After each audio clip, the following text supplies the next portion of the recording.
Madame, Messieurs les parlementaires, Madame, Monsieur les représentants des institutions, Messieurs, Mesdames aussi, quelques-unes, j'en ai vu, Monsieur le Président, chers partenaires, moi je suis très heureuse de cette invitation qui m'a été faite aujourd'hui de venir vous dire un mot du point de vue peut-être d'un hydroélectricien.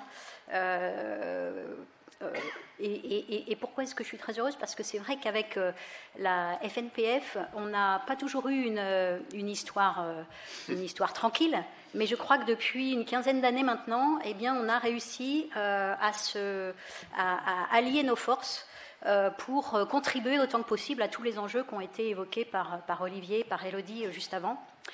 Et voilà, c'est un réel plaisir toujours pour moi de parler de l'eau, de notre point de vue sur cette ressource absolument vitale et indispensable. Et je crois que c'est encore plus important pour moi de pouvoir venir le faire avec vous aujourd'hui parce que vous faites partie de nos citoyens qui sont le plus conscients de cela.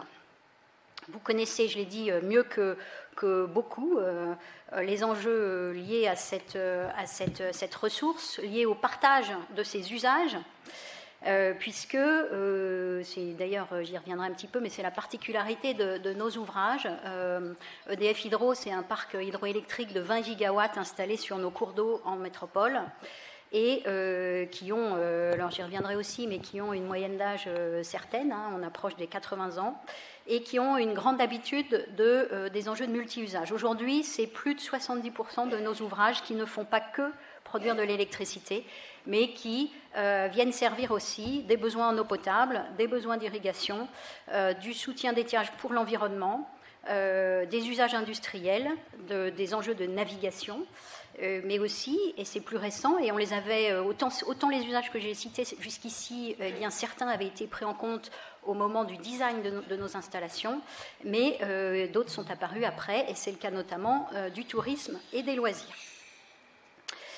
Voilà, donc Olivier a insisté sur le besoin d'unir nos forces pour progresser dans notre connaissance, dans notre compréhension du comportement de nos cours d'eau face aux enjeux qui sont les nôtres.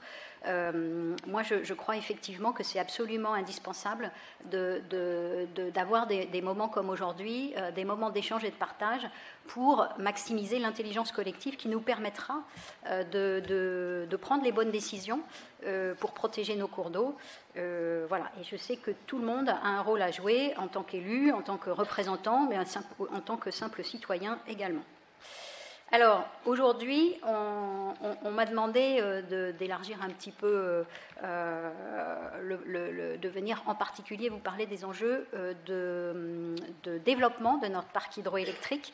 Donc, j'y reviendrai un petit peu après, mais je vais revenir avant sur pourquoi est-ce que c'est important de pouvoir encore développer l'hydroélectricité, ce dont, en tout cas, je suis personnellement totalement convaincue.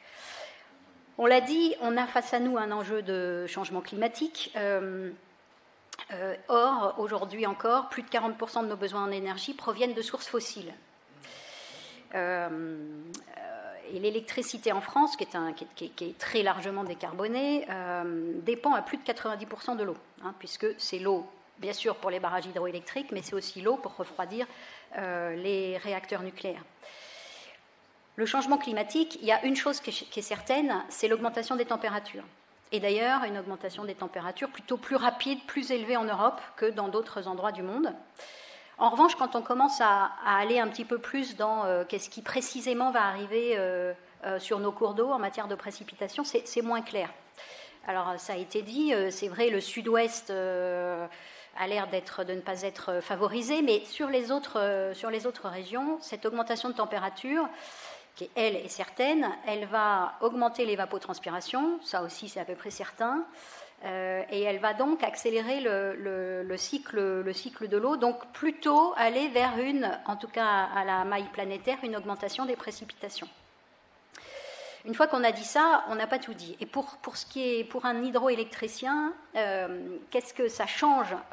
Donc on aura peut-être un petit peu plus de précipitations, mais aussi plus d'évapotranspiration, des débits qui pourraient être orientés très légèrement à la baisse ou pas, et donc on n'a pas grand-chose de certain là-dessus. En revanche, on sait que les précipitations vont être beaucoup plus sous forme de pluie que sous forme de neige. Et ça, c'est très impactant pour nous, très impactant pour vous d'ailleurs aussi, puisque cette neige était un moyen de stockage.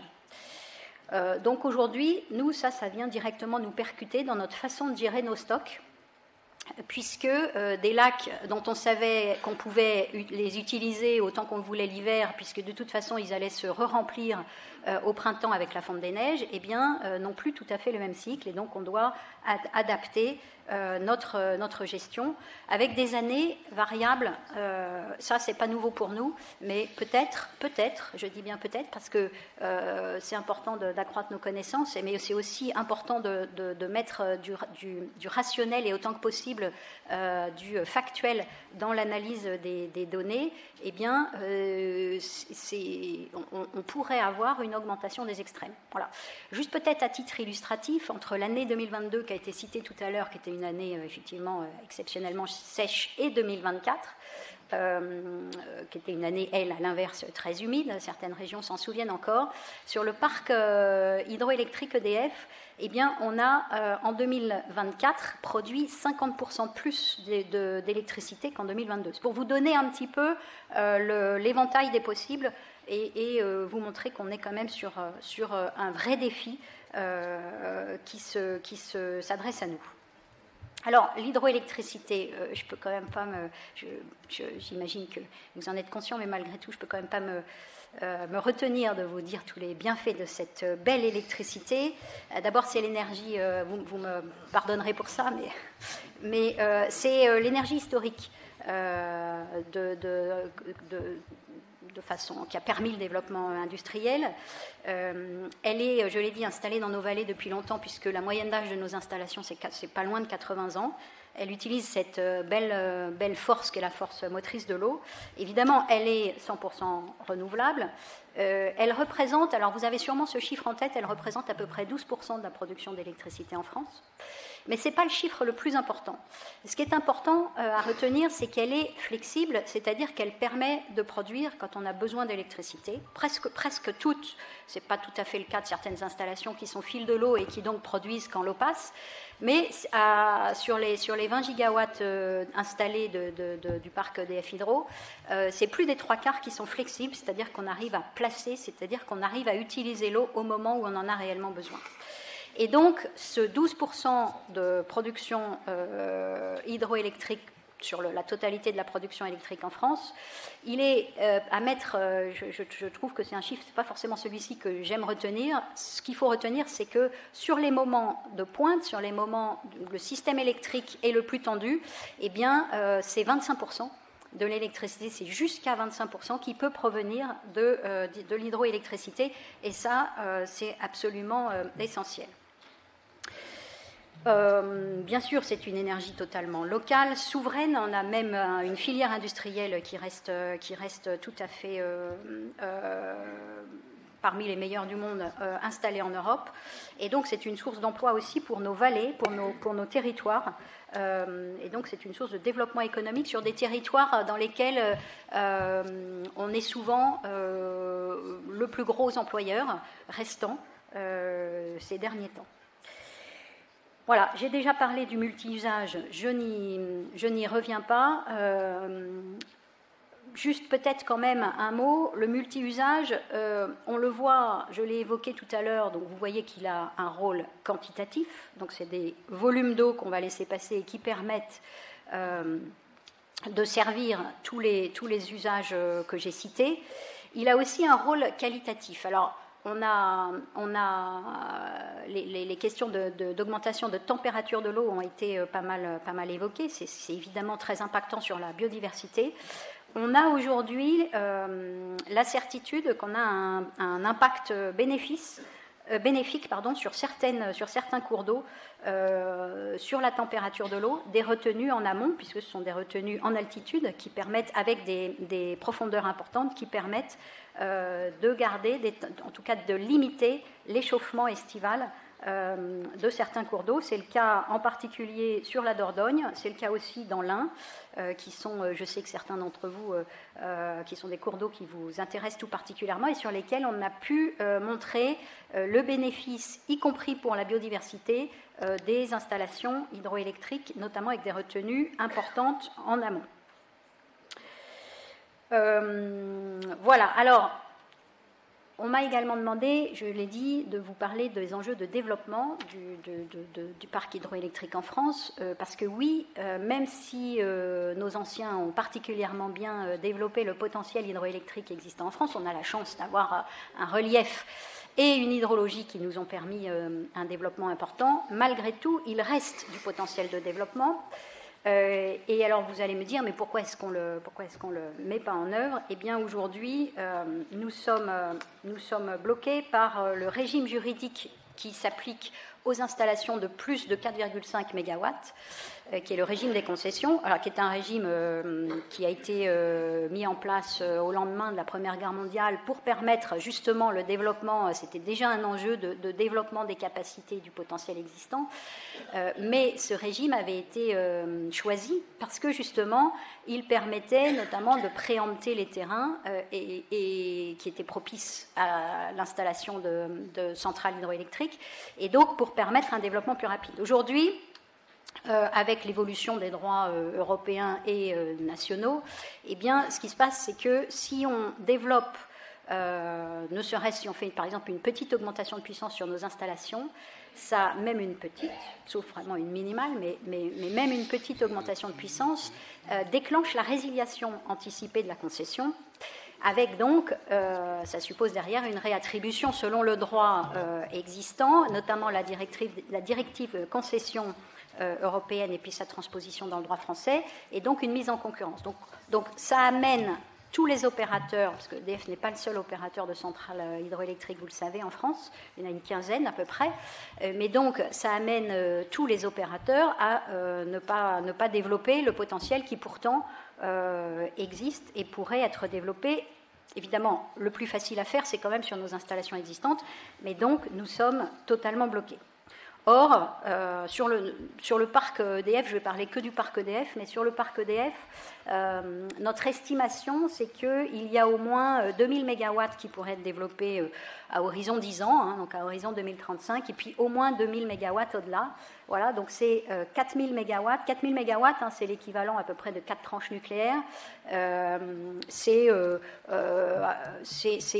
évidemment, c'est fluctuant, mais c'est à peu près 5% de la consommation nationale en électricité au moment du pic, donc au moment où la consommation est la plus élevée. Donc, même si, c'est pour vous donner un ressenti un peu de ces chiffres, ils ne paraissent pas forcément énormes par rapport aux programmes nouveaux nucléaires qui sont devant nous, mais c'est quand même un chiffre qui n'est pas négligeable et qui permettrait évidemment, qui serait très utile dans le cadre de la transition énergétique. Alors, un petit point d'actualité sur où on en est, parce que c'est un contentieux dont vous avez, j'imagine, entendu parler depuis 10-15 ans, en tout cas nous qui nous occupent depuis 10-15 ans. Aujourd'hui, on a une prise de conscience politique très, très large en France sur la nécessité de sortir de ce contentieux. J'ai oublié de dire qu'aujourd'hui, la France fait l'objet de 2 mises en demeure par la Commission européenne, en 2015, une en 2015, puis une en 2019. Et aujourd'hui, vraiment, il y a au niveau national une vraie volonté d'essayer de trouver le chemin qui permettra la reprise du développement, puisque c'est bien ça l'enjeu, c'est bien de pouvoir reprendre le développement, aller chercher les mégawatts là où on peut encore les trouver, sans nuire aux écosystèmes, bien entendu. Non, mais j'ai dit, on peut avoir des effets bénéfiques, je le redis. Et puis, vous le savez, mais ce n'est pas l'objet de ce qui m'était demandé d'expliquer aujourd'hui, mais bien sûr, nous avons aussi beaucoup progressé dans tous les enjeux de continuité piscicole. Donc, il y a eu une mission parlementaire, une mission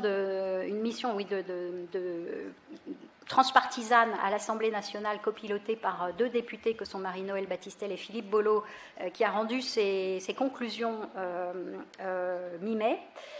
Aujourd'hui, il y a un petit peu le pendant à l'Assemblée avec une mission là aussi transpartisane avec comme co-rapporteurs Daniel Grémillet et Fabien Gay. Et je crois qu'on a un vrai consensus en France sur le fait qu'il faut trouver le moyen de sécuriser juridiquement les opérateurs pour qu'ils puissent mettre en œuvre le développement là où c'est possible, sans mise en concurrence, puisque sinon, évidemment, ça veut dire qu'on ne développera pas toutes les installations sur lesquelles il reste des années de concession.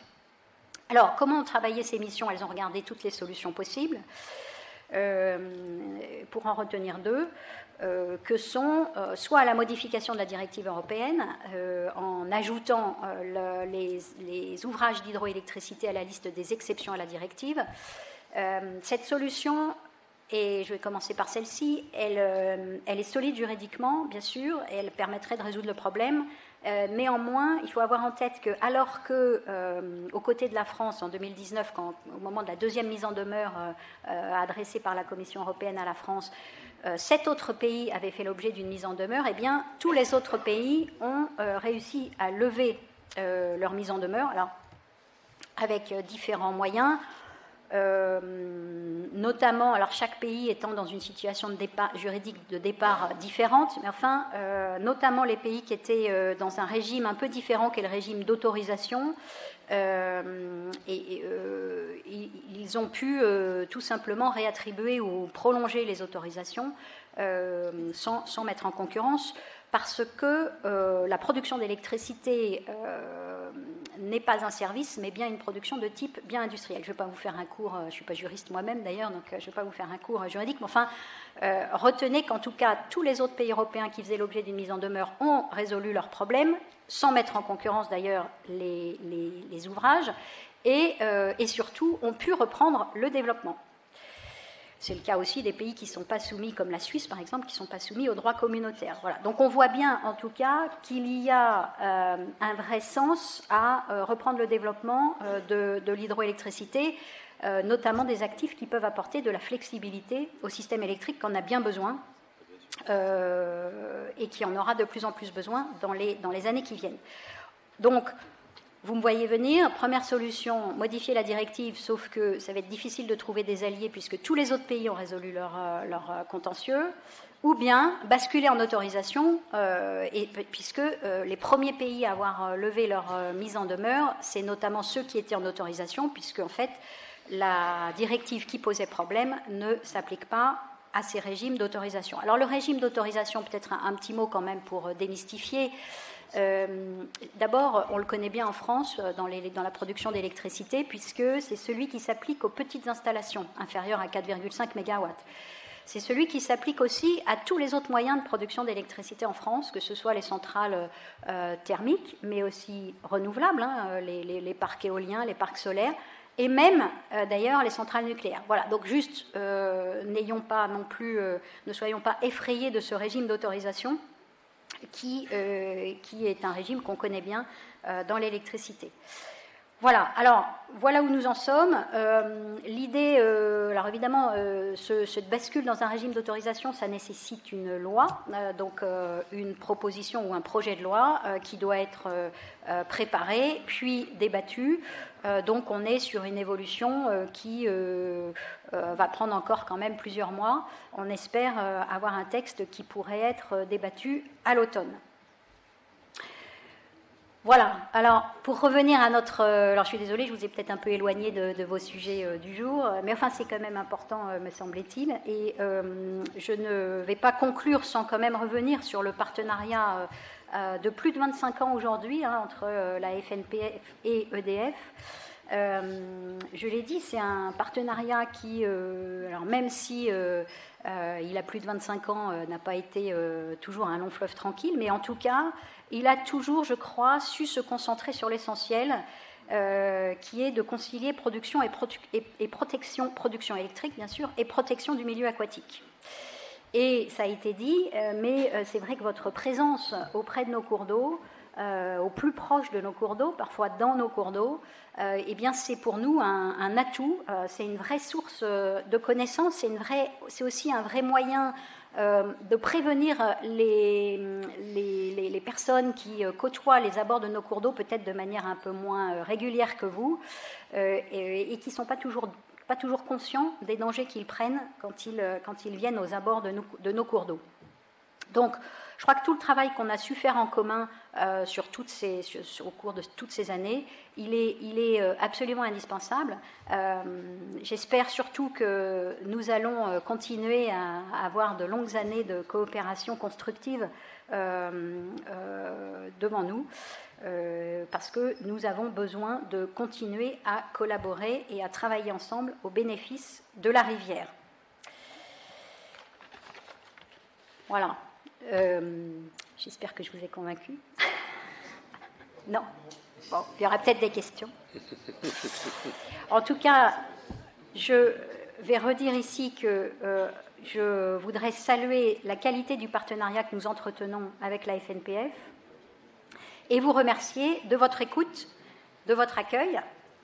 Et puis, bien sûr, je vous souhaite de riches échanges et des travaux constructifs et productifs tout au long de cette journée. Merci beaucoup.